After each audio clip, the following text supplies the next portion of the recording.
following Seniors Watch program contains scenes and discussions relating to seniors' abuse that may be disturbing. Viewer discretion is advised.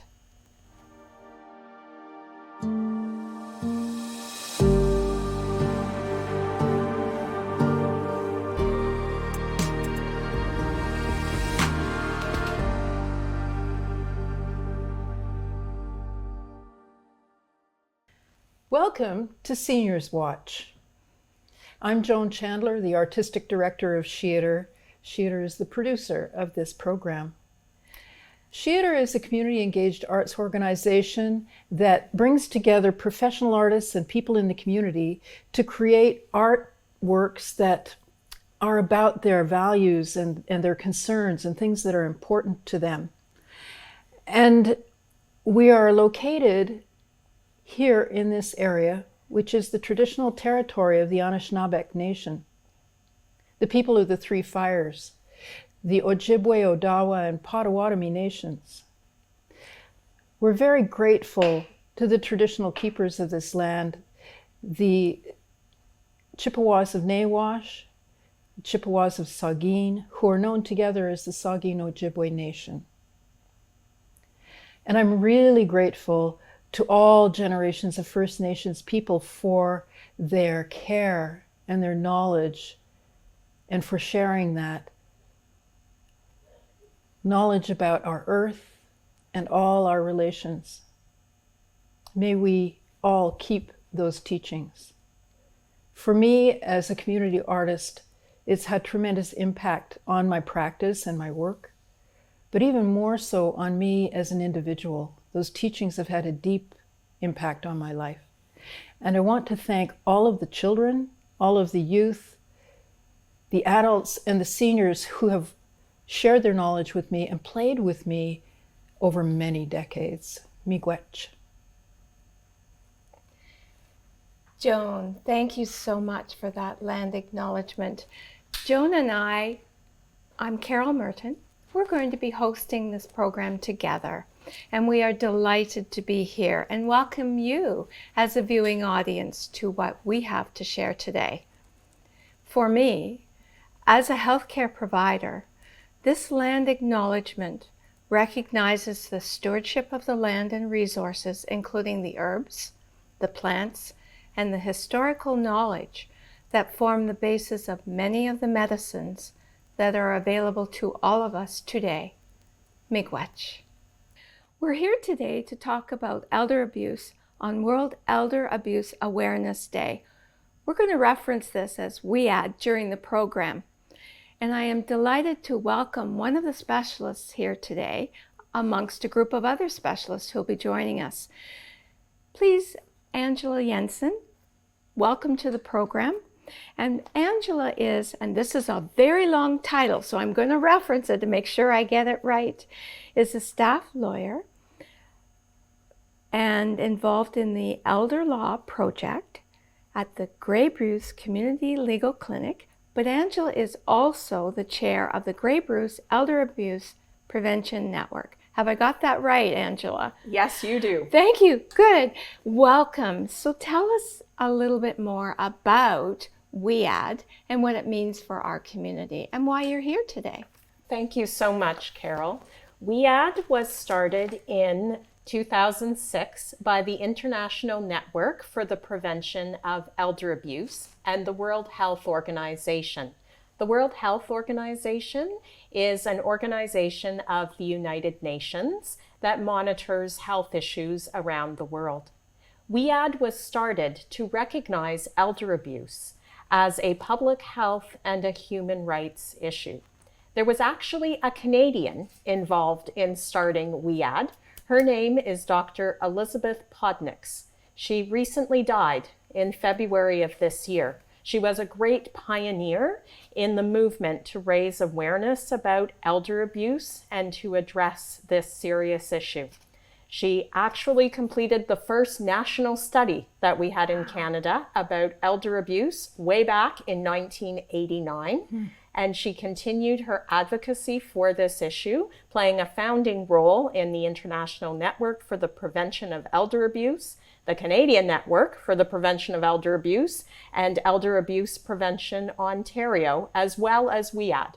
So we have great mentors here in Canada to show us a path forward to address this issue. In 2011, WEAD became an official United Nations Day when the General Assembly passed a resolution urging everyone across the world on June 15th every year to pause and to reflect on how we can build a society that respects and honors our seniors in which there is no elder abuse.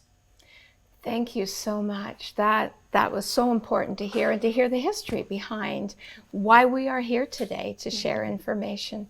Joan, I'll turn it over to you now. I believe that you have some additional things to add. I have a question for you, Angela. Of course. All right. So statistics about elder abuse, they're so wide and far apart. And we were having this discussion last week, in fact. But is it something like 10% of elders who will experience this in their lifetime, or is it more, or is it less? So 10% is the finding from the most recent Canadian research about elder abuse prevalence. I mentioned Dr. Podnick's study from way back in 1989. We didn't have any more Canadian research until 2012, and that study found a rate of abuse of around 8%. But then we had a study done again in 2022 looking across Canada, interviewed around 23,000 people aged 65 and older, and they found a rate of abuse of 10%. So we see a trend that there does seem to be either more reporting about this issue or more of it happening. And unfortunately, many researchers are concerned that we actually still don't have a good handle on exactly how much elder abuse is happening, because a lot of elder abuse occurs in families, and older adults don't like to talk about conflict in their families. So although we have this reliable study saying that 10% of people age 65 and older are reporting having been abused in the past year, we're still concerned that it's an underreport, that not everyone interviewed admitted when abuse was happening. I can understand that. People are embarrassed. There's stigma. Yeah. And there's more than one kind of abuse as well. There are many types of elder abuse, unfortunately. There's physical abuse, sexual abuse, systemic abuse, institutional abuse, neglect, abandonment, psychological or emotional abuse, and financial abuse. Research has been quite consistent, both in Canada and internationally, in finding that psychological or emotional abuse and financial abuse seem to be the most common forms of elder abuse. The way that we're going to do this is different than just us sitting here. Sheatre, as I said, we create theater to demonstrate these kinds of things. So what we're going to do is we're going to show you these kinds of abuse using some dramatic scenarios that were created with seniors who live right in this area. These are real stories that happen to real people. We don't talk about the specifics. We're not going to reveal anybody's names because I don't think we ever really knew them in the first place, but we know that these are real stories. And then once we've demonstrated those stories, then we're going to look at them a little bit further to find out how we can remedy some of the problems and who are the resources in our community, like you, who we can draw on in order to help us out. Now, Joan, I know you mentioned not too long ago in this part of the program about Sheatre, but I'm really curious to learn a little bit more. My understanding is that it's a professional arts company and it's based right here in Grey Bruce, that it creates theater that has a mission, a social purpose, and that's different from theater that is for entertaining, although I'm told that Sheatre can be entertaining as well. It can be. Yes. Yeah. But I also understand that it there's an interactive theater component to Sheatre, and that's a new learning for me. Tell me more about that, because am I right in understanding that it's interactive? Yes. Okay. So tell me more. How does that, I mean, that's different. So how does it work? Well, as I said, we've got the problem play. Now, you know, if you're watching a movie or watching a theater play and you're out there in the audience and you watch the problems begin to unfold, and in the movies you often see a character who, oh, I have to get away from this, and they go and they run away, and they're running, and then they go up the stairs, and then you go and you're thinking, you're in the audience and you're thinking, oh no, really bad choice. You're going to get to the roof and then we know what's going to happen. You're going to get stuck up. Oh, you're going to have to leap. Oh no, this is bad. Well, in our situation, you see the characters getting into trouble. You see things going sideways, and we're going to involve the audience in stopping that and coming onto the stage with us and interacting with the actors to change things. So yes, you out there, we're going to be relying on you to come on up here and be part of our cast as we figure out, what could we do? What can we do? I don't know, but we'll figure it out. And then after that, we're going to talk about what's different between this scene and the one where the guy ran up onto the roof. What did they do differently? Yeah. So that's how the interactive portion works. Lots of energy going to happen in this taping, I'm really thinking. I hope so. Yeah, yeah. So we're really fortunate today to have some specialists we can talk with. People who work with seniors, as well as Angela, of course, who's been introduced earlier. And I'd like to welcome and introduce them. So in the first segment, you will hear from the following specialists. Sandra Hong, who is a public education coordinator for the Alzheimer's Society of Grey Bruce. Joanna Mullen, employment lawyer, Grey Bruce Community Legal Clinic. John Farmer, manager of the men's program and CMHA. And Sunit Kukreja, manager of YMCA Grey Bruce Settlement and Language Services.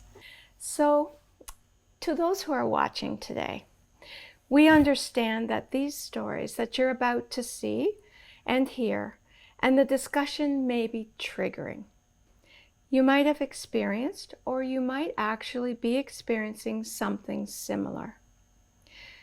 We're going to tell you some actions that you can take, and we'll mention several resources that can help. To start, do not hesitate to reach out. That's the most important message that we can send to you today. Reach out and ask for help or talk to someone. Call 911 if you have an emergency or if someone is in immediate danger. You can also call 211. 211 is an excellent resource if you need help in connecting with supports and services that are available close to home.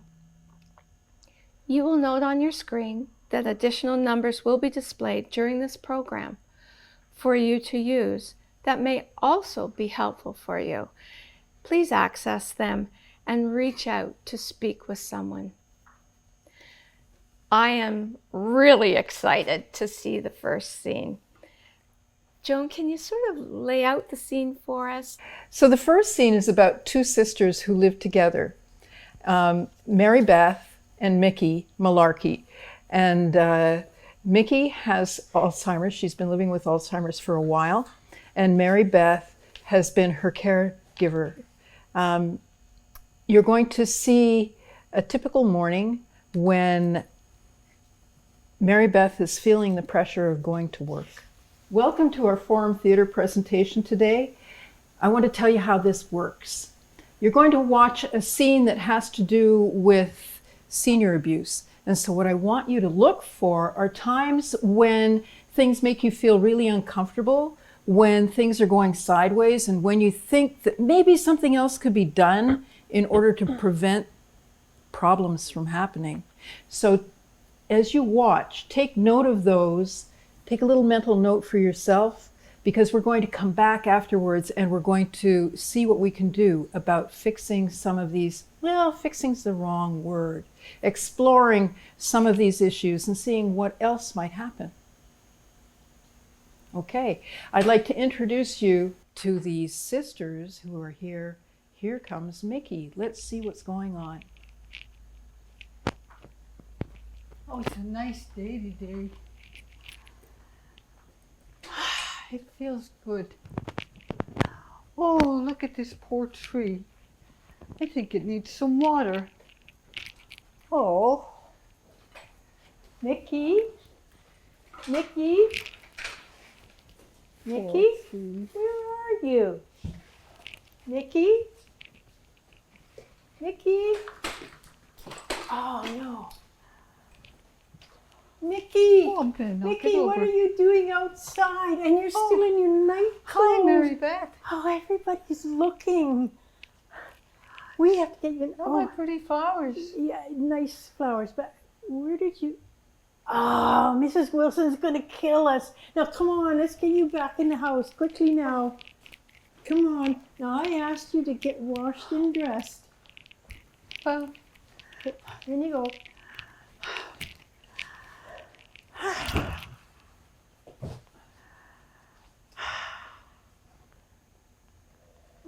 Mary Beth, come and watch TV with me. You know, we like to watch that wheel thing.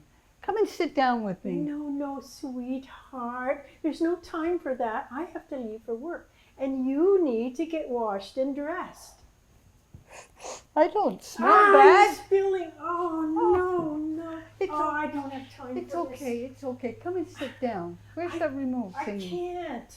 Why not? Because it's Tuesday. I have to go to work and you need to get into your bedroom. No, I don't want to go to the bedroom. Yes, I yes. just got Come out of on. there. Come No, on. Mary Come Beth. on.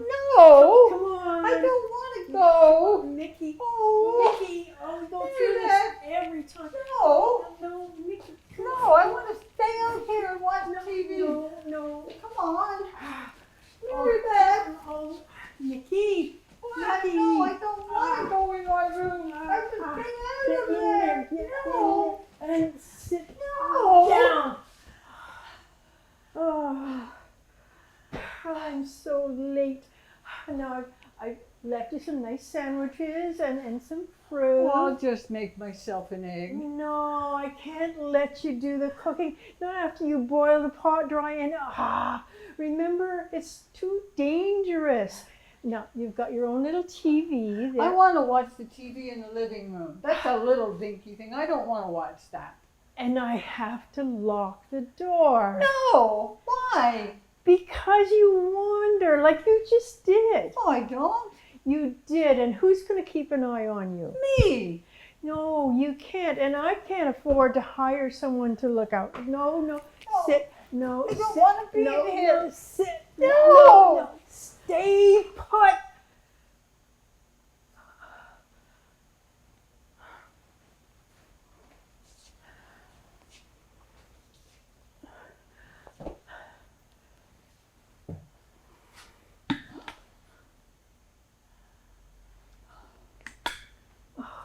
Oh, I'm so late. Oh, I'm always late. Mary Beth, please don't go. Oh, she's not going to make me feel guilty. Oh, you're so going to fire me. Don't leave, please. Oh, man, Nikki, why didn't you make a plan for your old age?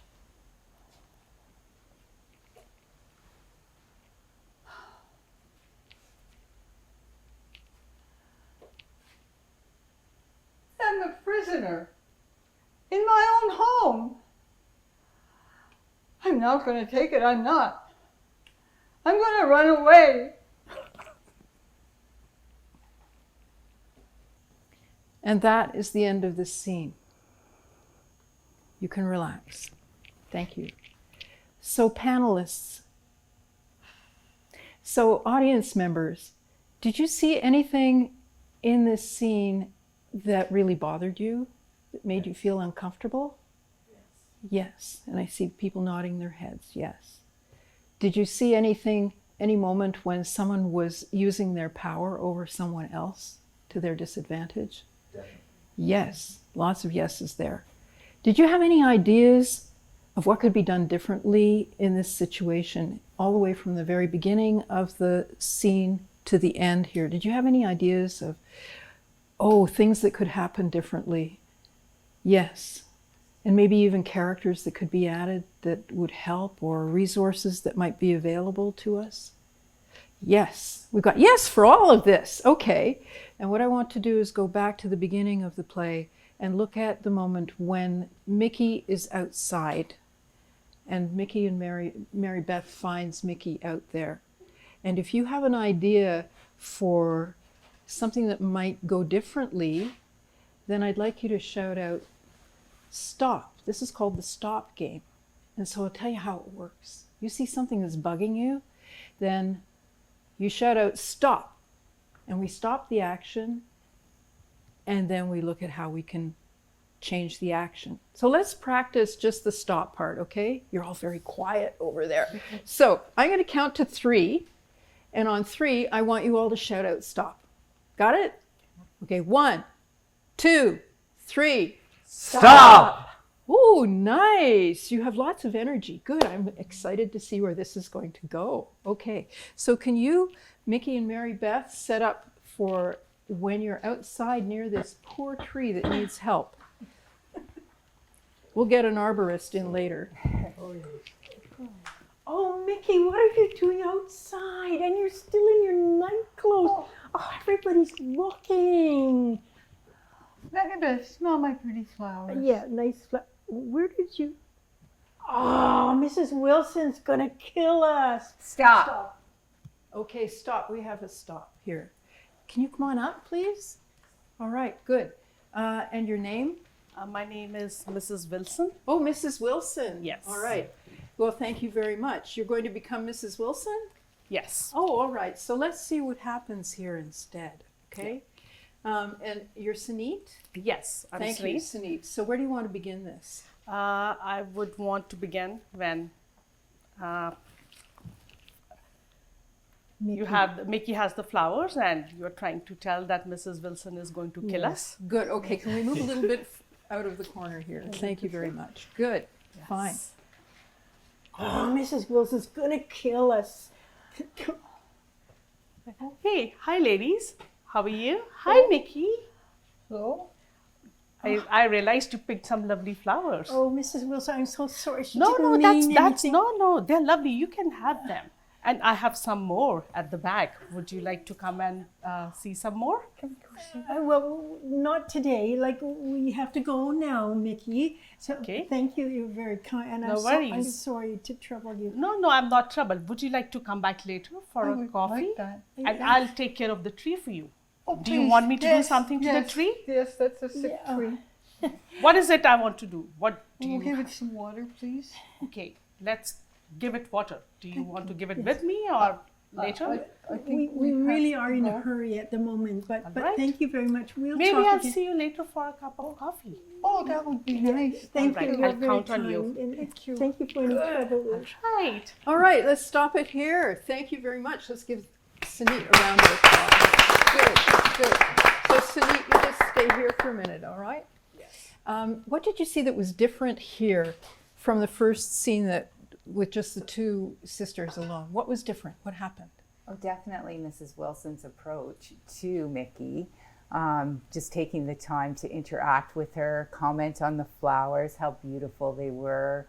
That, oh, I have plenty more flowers, inviting her to come back and participate in picking some more flowers, instead of recognizing that Mickey had identified that she's really concerned about the tree. So rather than telling Mickey, don't worry about the tree, it'll be fine, she says, would you like to help me water the tree? Mm-hmm. So getting Mickey to participate in some of the activities that Mickey enjoys doing and feels like she has meaning and purpose. Aha. And Saneet has made lots of invitations. Yes. How does that make you feel, Mickey? Makes me feel part of the community. Oh, wow. Have you felt like that recently? No, I haven't connected with people because they don't see me. I keep her locked away. Aha. Yeah. And when you're out, they don't see you. No. People don't look at you. I guess because I'm a little different. Aha. Sunit, when you were interacting here, there was still some reticence from Mary Beth. What might you be able to do with Mary Beth, do you think, that would help in this situation? I would definitely reach out to Mary Beth, that I being your immediate neighbor, Mary Beth, like if there is some time, you have something to do, and you see me out in my garden, and from the entire scene, I just realized Mickey likes to be out. So she can hang around with me in my garden, and if that gives you a chance to do some of your chores, Oh, that would be amazing. if that's something, and I can have a cup of coffee with Mickey, I like that idea. and we can chat for a bit. Yeah. So if you want to go for a walk around my garden, that would be good. Oh, that's know. wonderful. Aren't we lucky? Oh, yes. John? I think that there are some. I think that there are two themes at play as we talk about the way that Sunit, as Mrs. Wilson offered that kind of branch, that a lot of the pressure in the original scene comes from both the stigma and the isolation. Yes. And by treating Mickey like a human being, by seeing her as someone who is not a problem to be ashamed of, but rather a neighbor to be connected with, that proves that Mary Beth's fear is not founded, and also breaks down the isolation that would otherwise be there. When we think that something's shameful and needs to be hidden, we can feel really alone with things like that. But recognizing that the stress that Mary Beth is under as a caregiver, and also the experiences that Mickey's having as someone in cognitive decline, that all of those things are normal, and that the stresses of that are normal for everyone involved, and that there are ways to alleviate some of that pressure and stress. Stress and pressure, and that connection and community are together one of the things that can address both root issues there. Very true, very true. Sunit, you made it very clear that having, for Mickey, that being part of the community was really important, and that friends and neighbors are there as a resource. Absolutely, and I personally feel that even the sister who is taking care has all the good intentions, but then again, I get the pressure. And I think as neighbors and communities, we should not be judging on the basis of whatever a person decides to wear. She is in her comfort zone, and we respect that. So, yeah. Thank you very much. You're welcome. Thank you. Let's give Sunit a round of applause. You can go back to your seat now. Thank you. We're going to look at another scene that is really problematic, and that is over in the bedroom with the two sisters. So can you take your positions there, please? We can. I'll take your flower. Thank you. And again, when you see something that is bothering you, that seems like, oh, gee, I wish this weren't going on, I have an idea of what could be done to stop it. You shout out, stop, right? And I can't afford to hire someone to look out for you. Oh, no, sit. Stop. No. We have a stop over here. Come on up. Yeah. What would you So- like to see happen? So I think that the responsibility in this scene, if we recognize that there are only two people in this room right now, Yeah. and the person who's best in the position to make the change, to stop the violence that's happening, is the person who's perpetrating the violence. And what I would like to see, and I don't know if you want me to step into Mary Beth's shoes. Yes, but, please. Okay, well then I'll stop saying and start doing. Thank you. That would be good. Okay. That would be good. You do can we- just okay, go we'll over there tag and out. have it. And where do you want to start this? Um, It could be here. It could be back there. It could be anywhere. I think when I was watching it the first time, what jumped out to me is I think I'd like to start as Mary Beth is trying to push Mickey into the room. Okay, Because for then. me, that struck me as a line that we shouldn't cross. Like by the time we're physically yeah. pushing people into places that they don't want to be, we're imposing our will on another person, and that's really Very the definition of abuse. Very, very true. So we'll begin here when she's Okay. still wanting to watch television. Well, let's, if you're okay with it, I think that moment of trying to push through the door, Okay. if we can start there. Yep, we can do that. All right. So, Okay.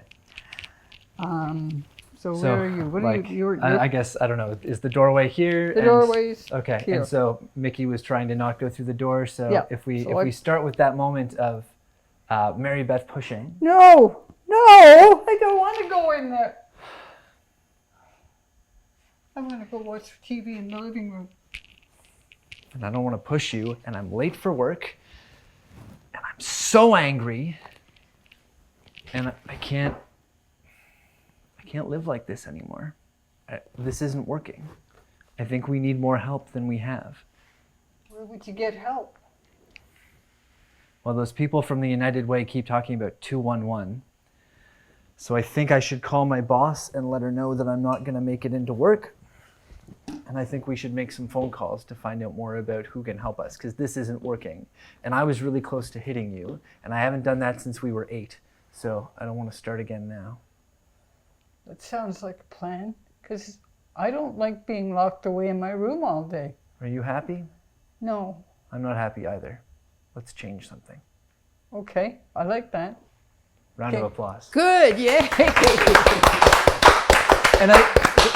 And I think from there, like then there's the conversation of how do we call Sandra? How do we call the United Way? How do we reach out when we realize that things aren't working? And I think by the time Mary Beth is in this position, she's probably also feeling a lot of shame and a lot of anger, and is also probably feeling victimized by Mickey and by Mickey's illness. And in the work that we do, so I work with the men's program, and we do a lot of work around trying to end violence and abuse. And one of the things that all abuse has in common is a sense of objectification. So by the time we're at the point of being able to hurt or trap someone that, like we recognized earlier, we love and who we care about, who really we're trying to care for, but by the time you're at the place of isolating someone, locking them away, hitting them, physically pushing them around, there's probably some element of financial abuse based on the stress that's clear in this scene. Mary Beth feels like the victim of Mickey, even though for those of us watching, Mickey is clearly the victim of Mary Beth.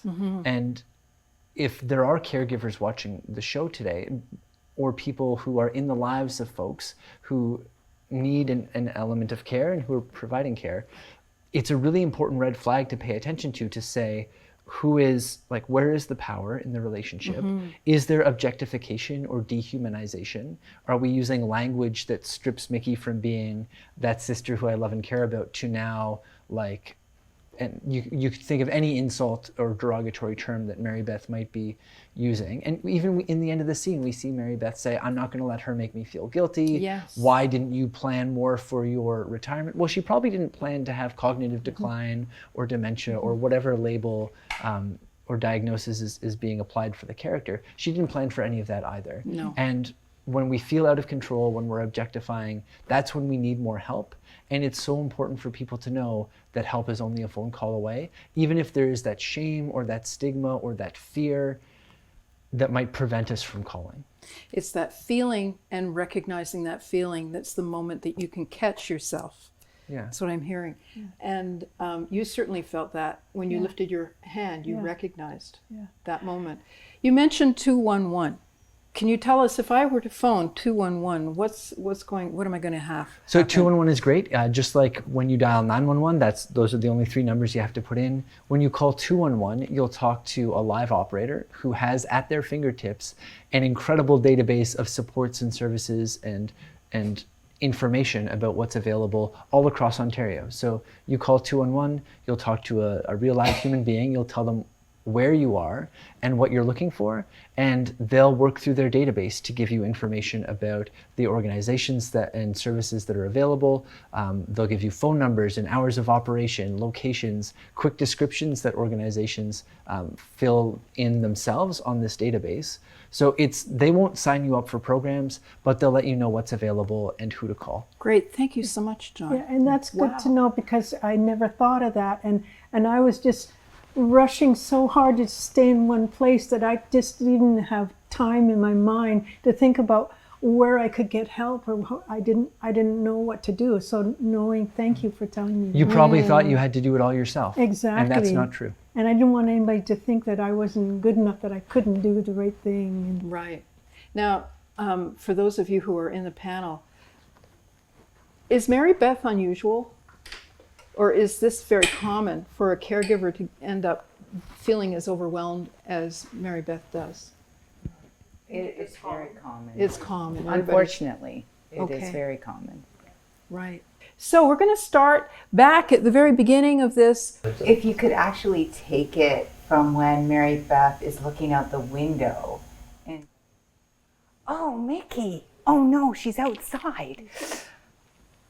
Okay. Mickey. Oh, hi, Mary Beth. Hi. Hi, Mickey. I was so worried for you. I was looking all over for you. You didn't go far. No, thank goodness. Yeah. Oh, you have such. Smell my pretty flowers. Oh. Oh, they smell lovely. Yeah. Isn't this a nice day? It is a beautiful day. You know what? I have to go to work, but I thought maybe what we could do is after I'm done, we'll go outside for a nice walk and enjoy the rest that would of the be day. good. Yeah. Okay, how about I bring you inside for now and I'll make you a nice cup of coffee. Okay. Yeah? Okay. Yeah. Let's go. Let's go. Good, thank you very much. Wow, that's a really different approach. Sandra, come back. It's good, it's good. So what did Sandra do here that changed the situation? Responded with compassion. Compassion, yes, yes. What else did you see, Sunit? I saw an act of compassion and kindness, and I think the tone of her voice without any frustration, and giving Mickey a different perspective that it is okay to venture outside rather than feeling frustrated. Yes. And maybe we could do that again when I come back and have coffee. So that changed the whole situation. And there were no huffs, sighs, puffs, which made the other person feel a lot more better. It was the tone of the language and the body language. Yes. So that made the entire difference. Absolutely. It Yeah. really did make a difference. You're such a lovely sister. Yeah. Now, is this Mary Beth radically different from the original Mary Beth? I think it's Mary Beth without the stress. Aha. Or the burnout. Or the Oh, burnout. the burnout, which, yeah. Okay, without the stress or the burnout or... So I just wanted to add to that, Mary Beth could still be stressed. Yeah. However, before she approached Mickey, she needed to take a couple of deep breaths Yes. and then approach Mickey. Yes. I like the way she treated Mickey like she had a valid reason to have needs, like her needs were validated, I should say. Yeah. That was really good because Mary Beth was spinning only on what she needed. And it was a good reminder that Mickey also has needs. And it's almost like I've forgotten that. Yeah. You know what struck me was that maybe this is the Mary Beth after she's had the conversation that John was suggesting, Right. you know, to go and talk to people Yeah. and get some feedback, and I think you might have some good feedback for her too, Sam. And I said your name wrong. Joanna. And I think we'll hear from you in a minute about some of those things that Mary Beth might be able to do. But this really seems like you've evolved as a person. And I thank you very much for modeling this. This is just a dream sister, isn't it? Oh, yeah. Yeah, no, you're a great sister. Thank you very much. Whenever we do a forum theater piece like this, we always have people from the community who work in the field and know about the resources available and have really good things that they can offer. And we have these people here with us today. We're very thankful that you're here. I just want to open up a discussion in general about other things that you were thinking about. How does that relate to the kind of services that you offer? And I'll stop talking because you have lots of good things to say. I'll start with you, Sandra. The Alzheimer's Society, is that a short short-term connection, or how does that work? Yeah. So no, it's not a short-term connection. It's basically once the individual is diagnosed with Alzheimer's disease or other form of irreversible dementia, they can be, if they wish, connected to the Alzheimer's Society for all of our programs and services right up to the very end of their journey with the disease. Mm. Now, the overwhelmed caregiver, is that something that any of your organizations might be able to help out with? Yeah? Yes. Oh, certainly. Because a lot of it, and when you think of a diagnosis of Alzheimer's disease, many people have had experiences or know of somebody who's had Alzheimer's disease, but they may not have the knowledge and understanding of the disease. Unfortunately, a lot of people, if you say that, oh, my loved one has Alzheimer's disease, they think right away to the very end of the disease. But there's so much more to live for. It doesn't change the person once you receive a diagnosis, the day of their diagnosis. They're still the same person. So we have to really look at, okay, well, yes, now we know why they're behaving the way that they're behaving. We have a diagnosis. So it is a disease of the brain. Now we have to figure out how to adapt to these changes that they're experiencing. Mm-hmm. In Mickey's case, she liked the outdoors. So that's where she headed. And she loved gardening. So now we're figuring out, oh, how can I adapt to her brain changes to still keep her safe within her community, but still enjoy those activities. But care partners may not be aware of that. Mm-hmm. And so they're always trying to perhaps keep their person safe in a way that, oh, you can no longer do the gardening, or you can no longer operate the stove, or you can't go outside anymore by yourself. And so by doing all of this, the caregiver trying to do this 24/7 becomes increasingly more stressed. Yeah.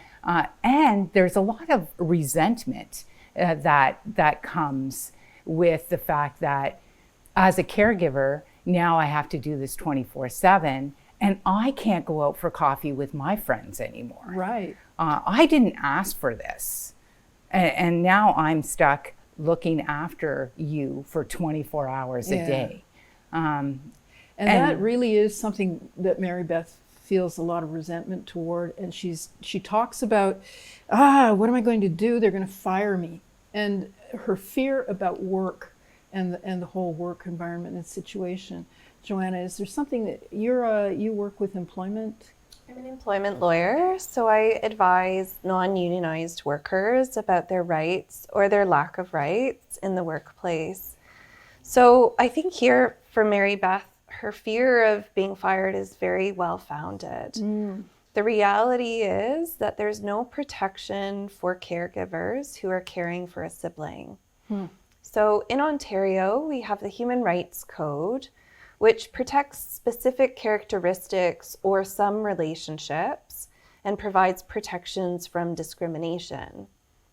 If this situation was slightly different, where Mary Beth was taking care of a dependent child or a dependent parent, it would be protected under the grounds of family status.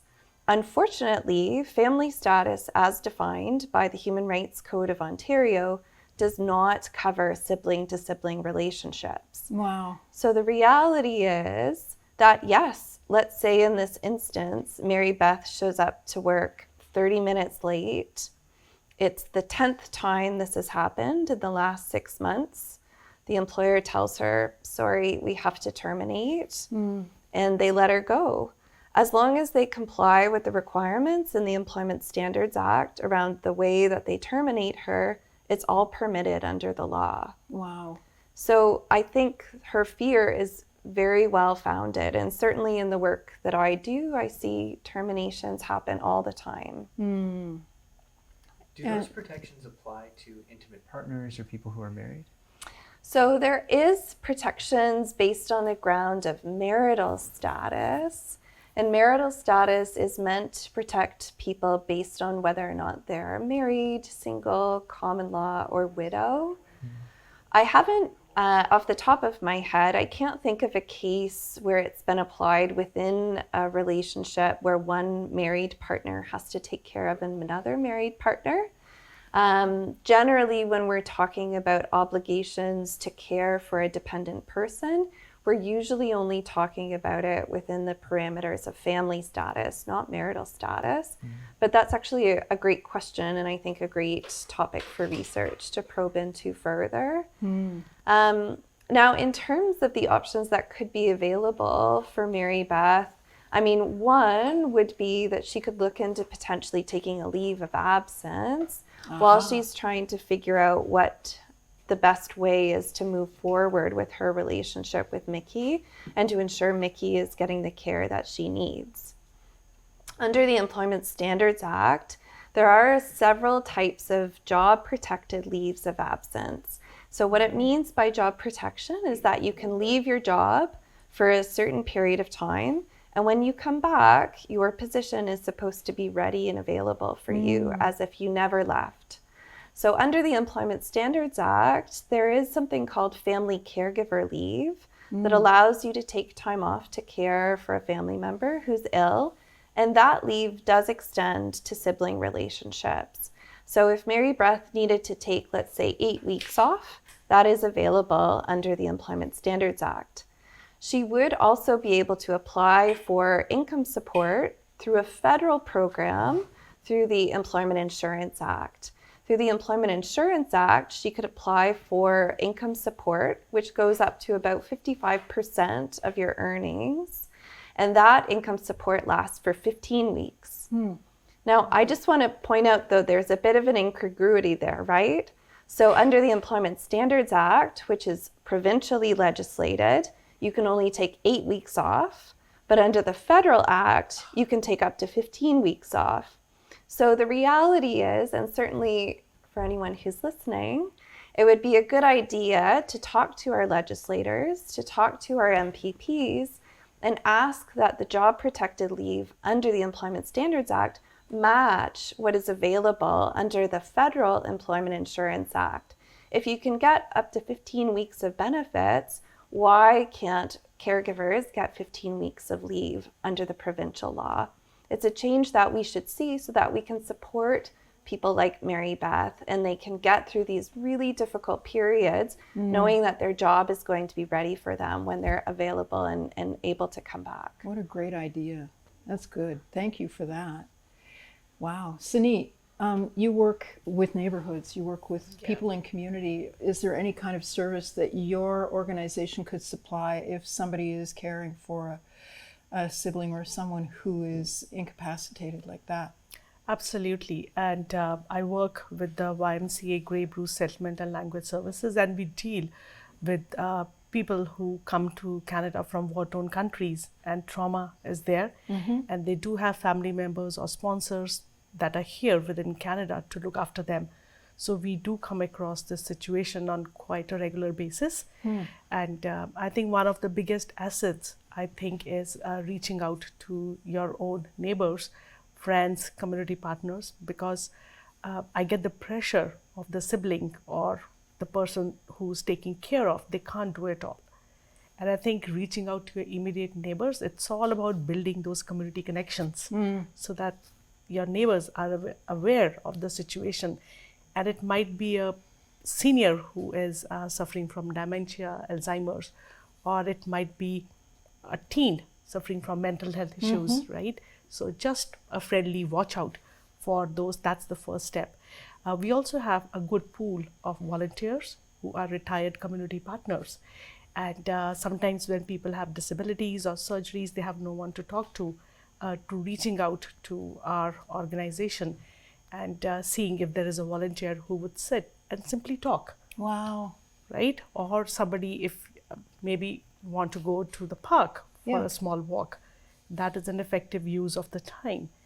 We also have volunteers in terms of teens who are looking for those high school hours. Oh, yes. And I think youth are the future to our, they are the future of our countries, right? So they need to have that compassion, that kindness for the elderly or people in need. So reaching out, especially during the summer, like if you have a teen, to go around, talk, to just sit and talk. And so what they do is teens will get hours credited Yes. to them that will help them to graduate Absolutely. from Like high school. we do have a couple of individuals that we deal with, and they are in the long-term care homes. And so the families would reach out because they are busy and they have no one to talk to. So if the teens have the availability, all they do is just sit for a fixed period of time and have a chat. Right. Simple. It's as simple as communication. It's as simple as watching out, right? Observing. And Building community, that is... absolutely. yeah. I think it's all about knowing the resources, just like John had a very good point, reaching out to 211. Yeah. Like the help is there, like Sandra, knowing, and even from the employment perspective, so that I think it's all our community connection and realizing that, yes, and there is no shame in looking out to community connections, to reach out to people. Exactly. That's great. Sandra, one last thing? I was just going to add that when a caregiver is experiencing that much stress, it takes extra effort Absolutely. for them to reach out. So as a neighbor, as a friend, recognizing that this person is stressed and taking the steps to say, how can I help you? There was a very prominent campaign in the gender-based and intimate partner violence prevention field called Neighbors, Friends, and Families. Yes. And I think about that a lot. It was based around the idea that people who are experiencing abuse, it's the neighbors, friends, and families who are most likely to see it and most likely be able to support both the person experiencing violence and the person perpetrating the violence. And that phrase just jumped into my head very thinking much. about what you were both saying. And that makes, I think, programs like this really important, where the more that we can raise awareness generally, the better we are, the more likely we are to have anyone be able to see Mickey in the front yard getting yelled at and to intervene in a way that's compassionate for everybody. Indeed. Thank you very much. John, I'd like to pick up on what you just said about Neighbors, Friends, and Family campaign in the gender-based violence sector. There's a similar program for elder abuse prevention called It's Not Right. It emphasizes the role of people in the community in reaching out to seniors to reduce their isolation. Isolation is one of the biggest risk factors for elder abuse, and isolation deepens as abuse continues. So we have a very simple guideline through the It's Not Right program for how concerned members of the community can reach out to seniors. We call it See It, Name It, Check It. See it is just simply if you see something happening with an older adult and you have an uneasy feeling about it, you don't ignore that feeling, you don't push it away, you act on it. So that takes us to name it, which is the second step. Name it is just simply making a factual observation to the senior, such as saying, it looks like your life is changing a lot, or saying to Mary Beth in our segment, it looks like you're really stressed right now. Then that takes us to step 3 with a check it, which we just say something like, how are you? We're doing a check-in. So we don't ignore our uneasy feeling. We see what's happening. We name it by saying, Mary Beth, you look so stressed. And then we check it and say, how are you? That approach really opens up people to feel comfortable to talk. Unfortunately, we're out of time for this conversation, but it's wonderful that you've been talking here, and I hope that you've felt some of this sink in at home. You know, you can have these conversations, as these folks have been saying, with your family and with your friends and with your neighbors. Talk about some of these things that are going on. We mentioned embarrassment, and it's just a part of life that we're going through, and it's okay to talk about it. There are no wrong doors to go to. You can go to anyone and feel free to talk to them about this, anyone that you feel comfortable with, and talk.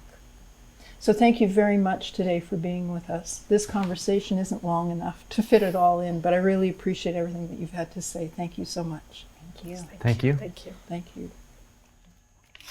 The World Health Organization found that 1 in 6 seniors worldwide experience abuse. 1 in 6. That's those that are actually reported. There are some that aren't reported, so the numbers may actually be higher. Just picture 1 in 6. Well, ending abuse starts with talking about it. We've talked about that in our program today. Revealing it, and then we can do something together about it. I hope that you have enjoyed this conversation. I know I certainly have. And we welcome you to talk with your friends and family and neighbors. Sometimes, though, talking like this can bring on confusing, difficult, or painful thoughts and memories. It's okay. In fact, we encourage you to reach out, turning to someone that you can trust, that you're comfortable talking to. People like, a good friend, a family member, a teacher, an advisor, and mentor. That could be a good option. And if somebody turns to you, that's okay too. Listen, there are also community resources available. You will see numbers to call.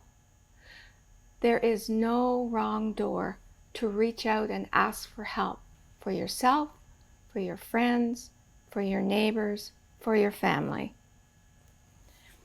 These doors can assist you. Joan, I have appreciated the opportunity to participate.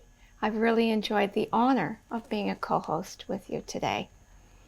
And I have learned from all of these amazing people. I especially want to thank the amazing creative talent and facilitation skills of Joan Chandler, who is the founding artistic director of Sheatre, and to our producer, David Sarita. Thank you to Sheatre, who believe in the power of theater and the arts to change lives and contribute to a healthy, compassionate society.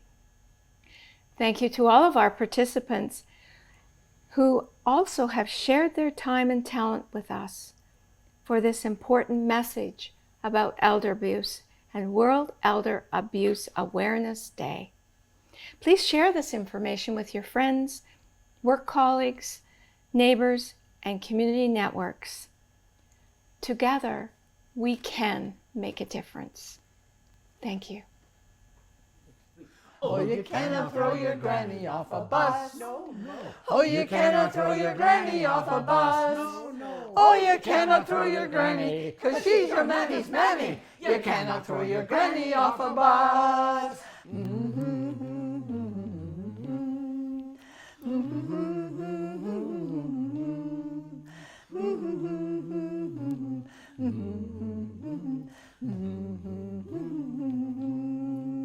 Oh, you cannot throw your granny off a bus. No, no. Oh, you cannot throw your granny off a bus. No, no. Oh, you cannot throw your granny, 'cause she's your mammy's mammy. You cannot throw your granny off a bus.